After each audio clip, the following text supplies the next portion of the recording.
मनुष्य का पूर्ण जीवन वही है जो कि भगवत प्राप्ति अपने कल्याण के साधन में लगा हो। यदि मनुष्य के जीवन में भगवत प्राप्ति का साधन नहीं है, अपने आत्मोत्थान का साधन नहीं है, तो शास्त्रीय दृष्टि से वह मनुष्य ही नहीं, क्योंकि केवल और जीवन का यापन तो पशु पक्षी भी कर ही लेते हैं। आहार निद्रा भय मैथुनंच सामान्य में तत् पशुवीर नराणा। आहार निद्रा भय मैथुन आदि तो पशु पक्षी में भी होते हैं और मनुष्य में भी केवल उतना ही हो और उतने में ही अपने आप को वो समेट ले, तो उसमें और पशु में कोई अंतर नहीं। मनुष्य में और पशु में ये अंतर होता है कि मनुष्य के अंदर अपने कल्याण को करने वाली, अपने कल्याण को साधने वाली, कल्याण के पथ पर ले जाने वाली बुद्धि होती है, धर्म होता है। विचार करके देखो तो बुद्धि तो पशु पक्षी में भी होती है, पर केवल जीवन निर्वहन की बुद्धि होती, उससे अतिरिक्त नहीं। शेर, उसमें इतना ही ज्ञान है कि शिकार को कैसे ढूंढना है, उसको लक्षित कैसे करना है और कैसे शिकार करना है, पर यह स्वाभाविक ही गुण है, उसका जन्म नहीं मिल जाता।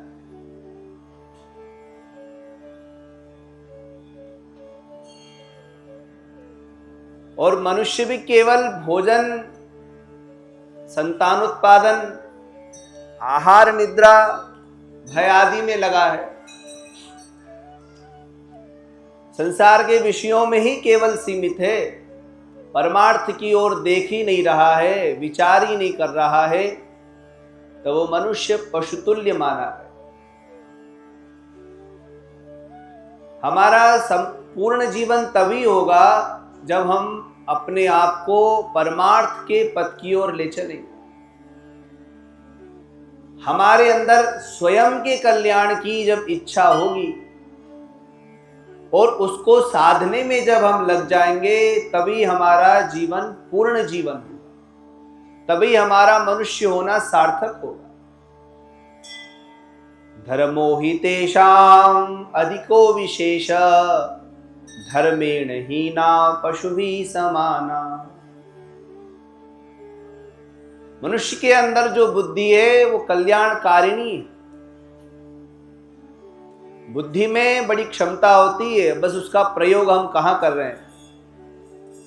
बुद्धिमान तो आतंकवादी भी होते हैं, पर वो उसका प्रयोग ठीक नहीं करते। हम बुद्धि का उपयोग कहां कर रहे हैं, और यदि हमने बुद्धि का सदुपयोग किया तो इसके अधिष्ठात्री जो भगवती है, इसके अधिष्ठात्री जो देव है, वो प्रसन्न हो जाए। बच्चे जब माता पिता के नाम को बढ़ाते हैं, अच्छे काम में लगते हैं, तो माता पिता प्रसन्न हो जाए। और यदि वो खोटे काम में लग जाए तो कहते, अरे तुमने तो हमारी समाज में नाक कटा, कहीं मुंह दिखाने लायक नहीं छोड़ा। भगवान ने हमको भेजा है इस संसार में, और उनकी अहेतु की कृपा की हम मनुष्य बने, ये भगवान की कृपा का फल है। और यदि इस अमूल्य निधि मनुष्य जीवन को हमने केवल संसार के प्रपंचों में ही लगाए रखा, तो उससे भगवान प्रसन्न नहीं हो। भगवान प्रसन्न जब होंगे जब हम इसको अच्छे कार्यों में लगाएंगे, इसको सार्थक बनाएंगे। और मनुष्य जीवन सार्थक कैसे होगा? तो वो भगवान के चरणों में प्रीति करने से हो, पर एकाएक भगवत चरणों में प्रीति होती नहीं, बहुत मुश्किल है। वो सर्वव्यापी परमात्मा जब आपके हृदय में प्रकाशित होगा तभी आपका कल्याण संभव है। भगवान सब जगह है, ऐसी कोई जगह नहीं है जहां उनकी उपस्थिति ना हो, सब जगह। और सब जगह रहने वाले भगवान हमारे हृदय में भी होंगे ही होंगे, परंतु हमको अभी दृष्टिगोचर नहीं हो रहे, दिख नहीं रहे। जैसे सूर्य का प्रकाश सर्वव्यापी होता है, सब जगह होता है, परंतु जल अथवा दर्पण में वो स्पष्ट दिखता है, उसकी प्रतीति होती है।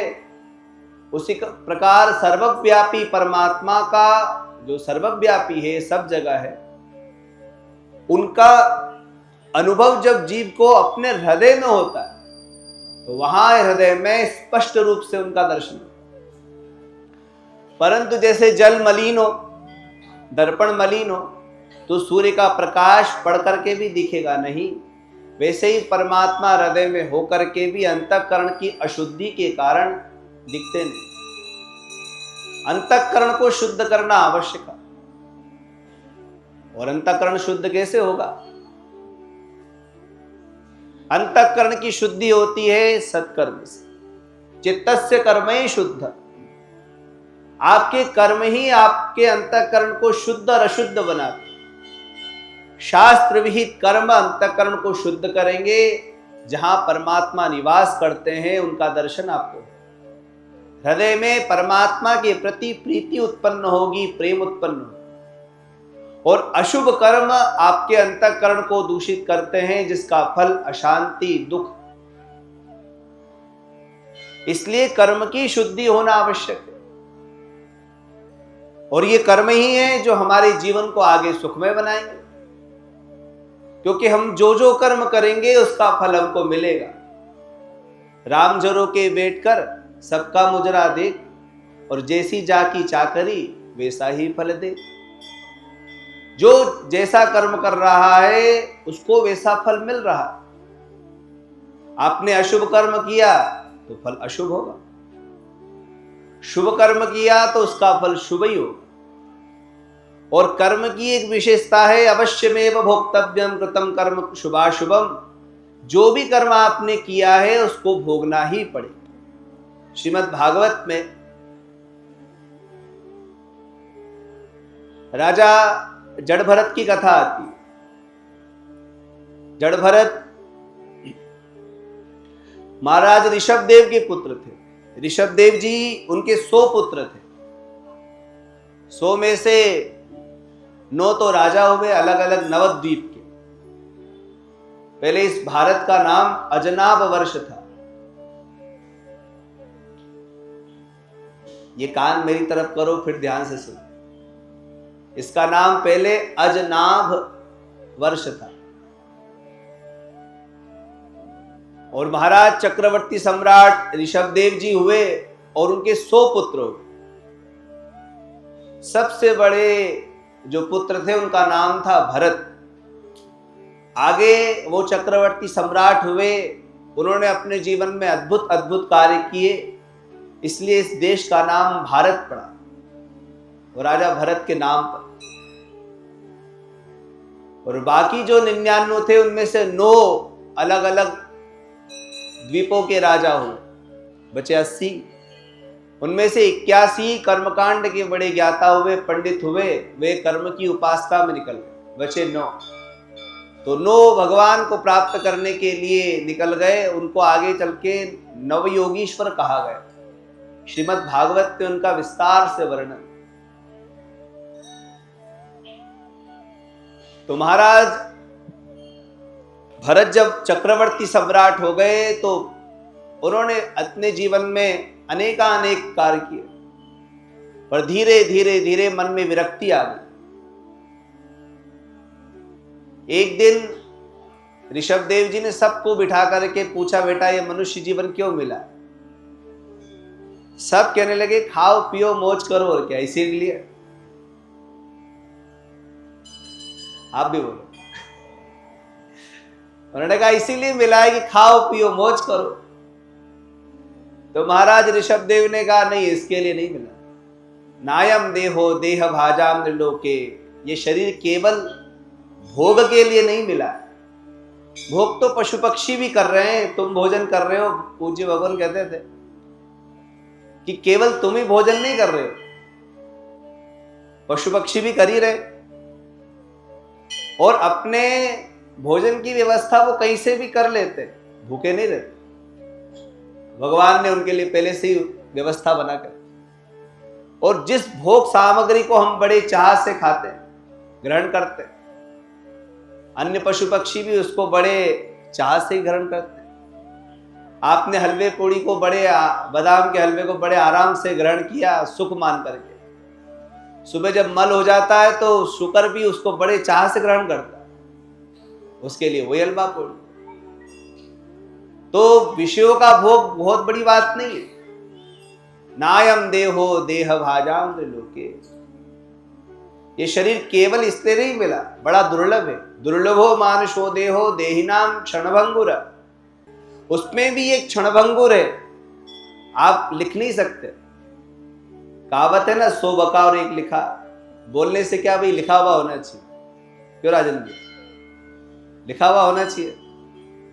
परंतु ये कोई नहीं लिख सकता कि हम इतने साल जिएंगे, कल का कोई भरोसा नहीं। पता लगे कि वो चले गए। और आजकल तो देखो ना, शरीर कितना वो हो गया कि कम उम्र के लोगों को ही हार्ट अटैक आने लग गए, छोटे छोटे बच्चे। अभी गुप्तकाशी में एक माता जी अपने बच्चे को लेकर आई, वो पूरा परिवार 4 धाम यात्रा पे गया। छोटा सा बालक संभवतः 5 महीने का ही था, और उसको शुगर 600 शुगर आ रही है उसको। हमने कहा कोई जेनेटिक बोले नहीं, ना पिताजी को, ना उसकी माता के परिवार को, ना पिता के परिवार में, कहीं भी वो शुगर नहीं। और बेचारी माँ को इंजेक्शन लगाना पड़ रहा है, क्योंकि बच्चा दूध पे निर्भर है, उसको कुछ कह भी नहीं सकते कि डाइट करो। 5 महीने का बच्चा, उसको शुगर आ रही है 600 शुगर। बच्चे को भी इंजेक्शन लग रहे हैं, उसकी माँ को ज्यादा लग रहे हैं, क्योंकि वो दूध पी रहा है। तो पूर्व जन्म का कोई कर्म है, उसका फल मिल रहा है।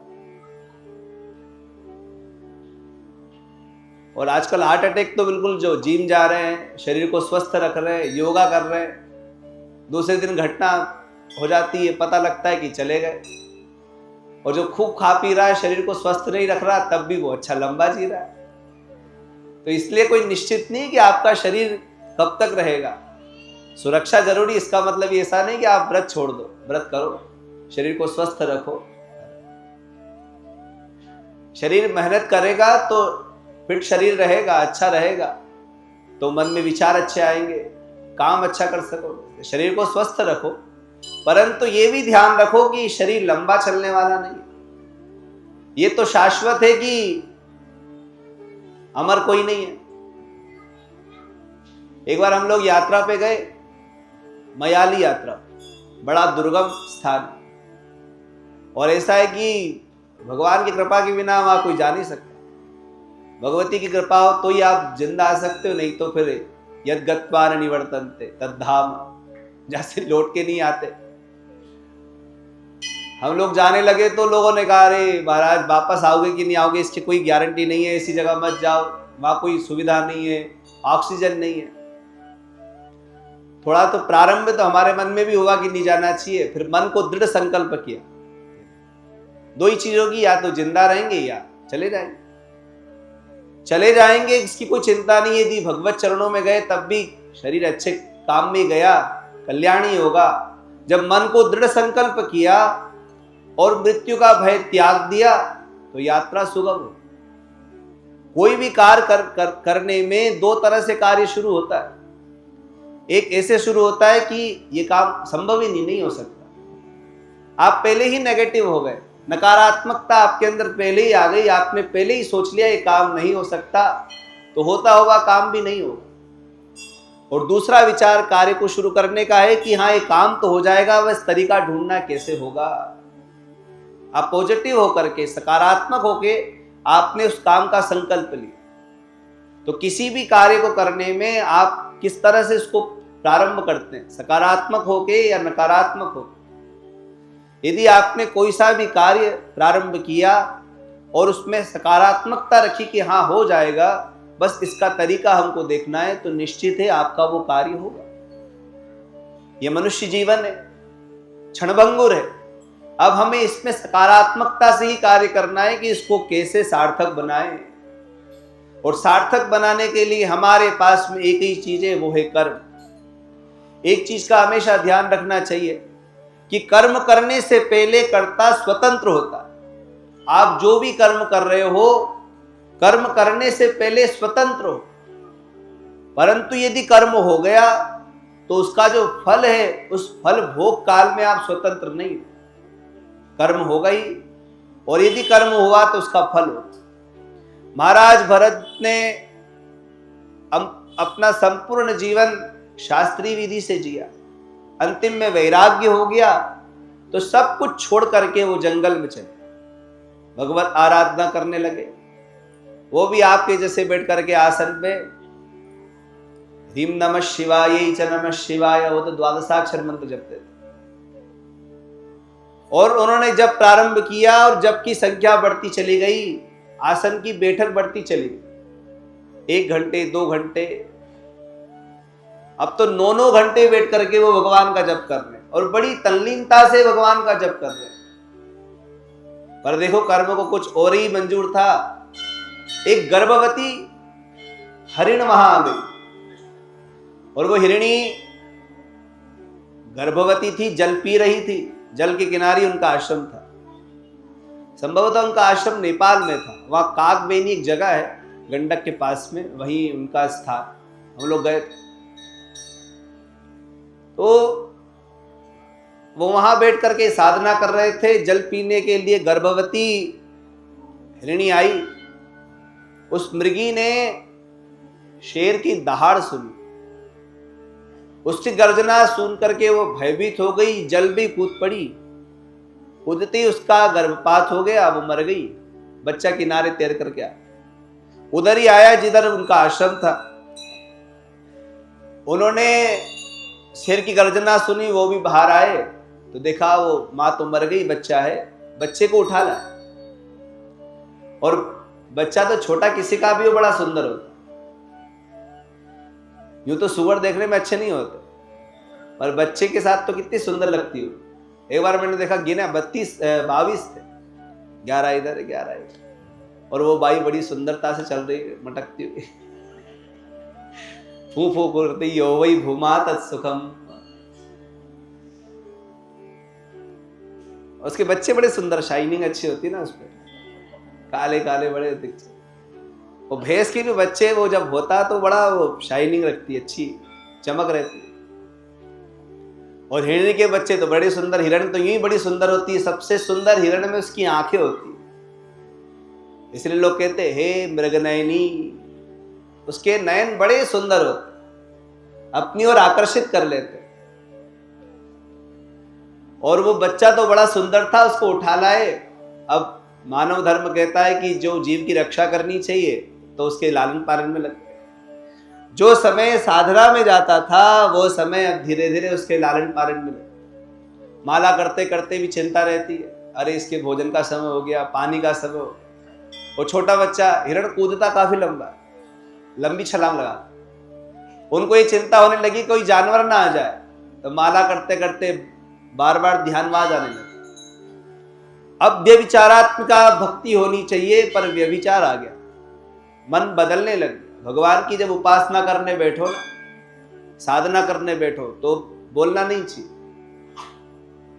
पाठ चल रहा है, बीच में बात मत करो, और कोशिश करो कि आपका ध्यान उधर उधर ना जाए।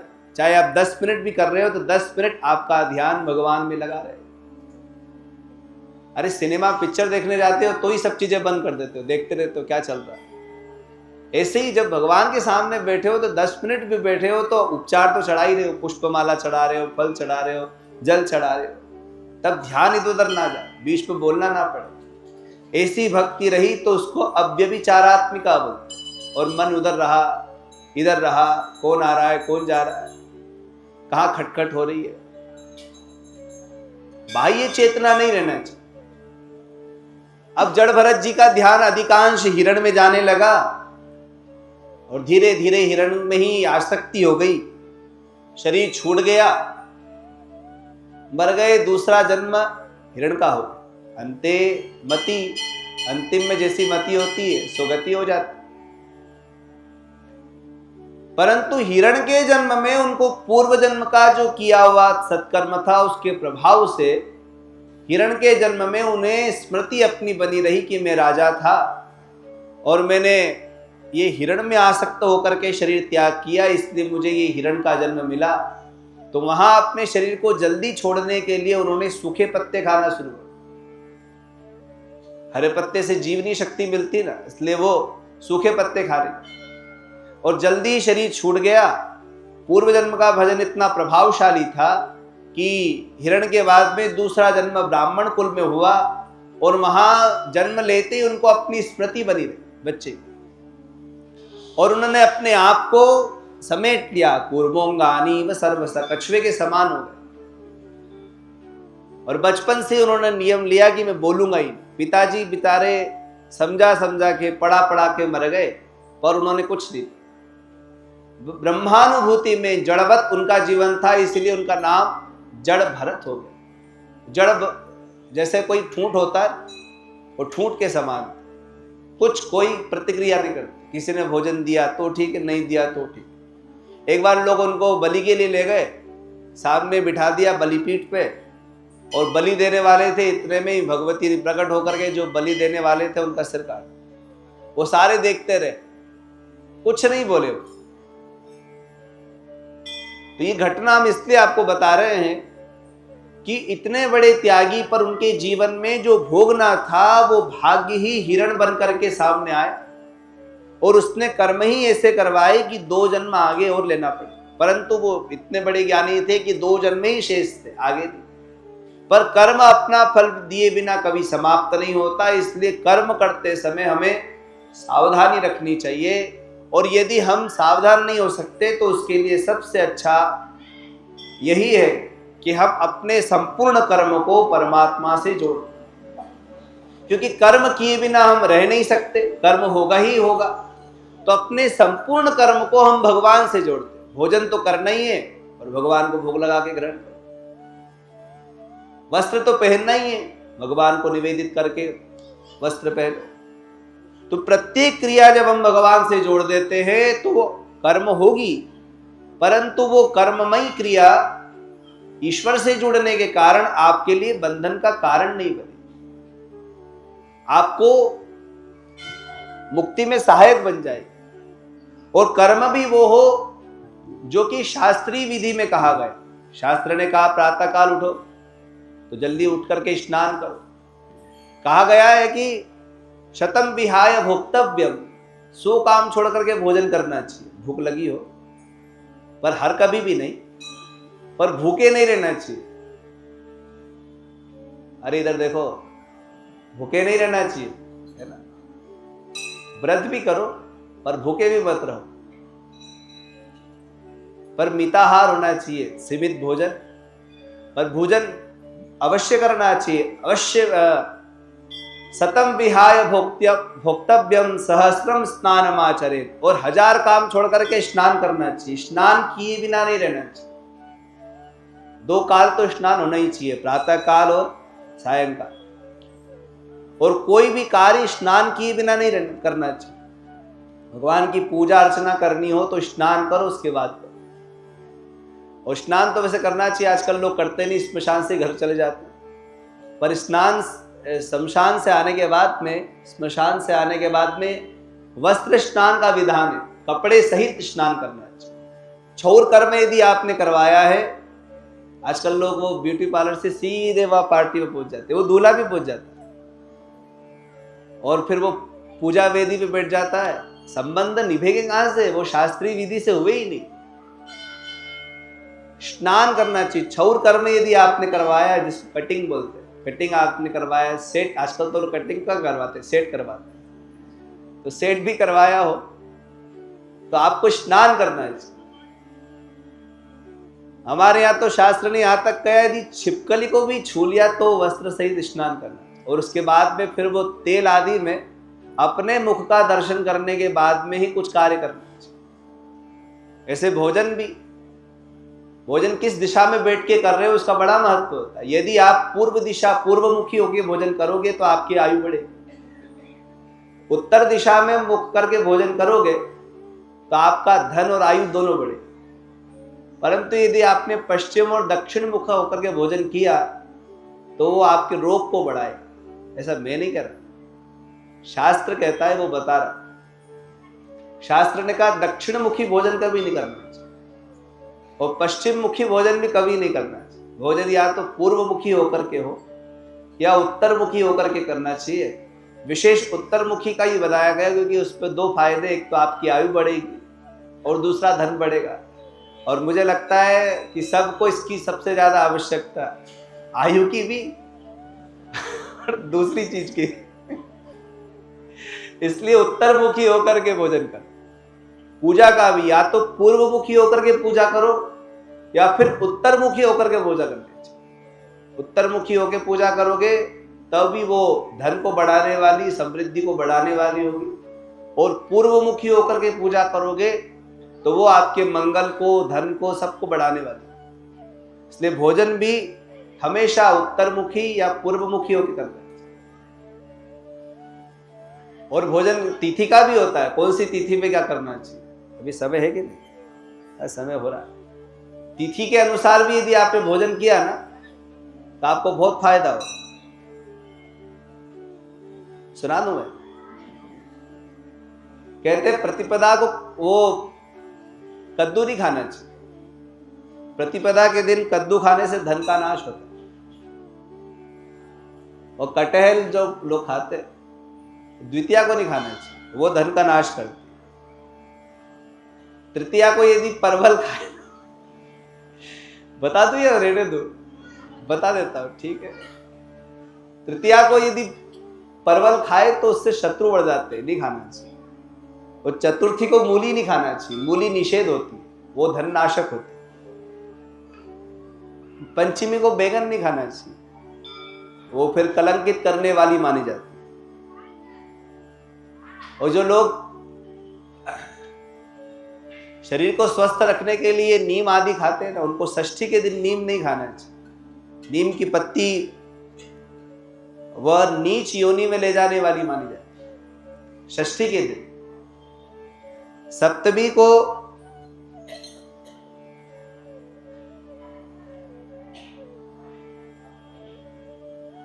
कद्दू नहीं खाना चाहिए। सप्तमी को कद्दू खाने से रोग बढ़ता है।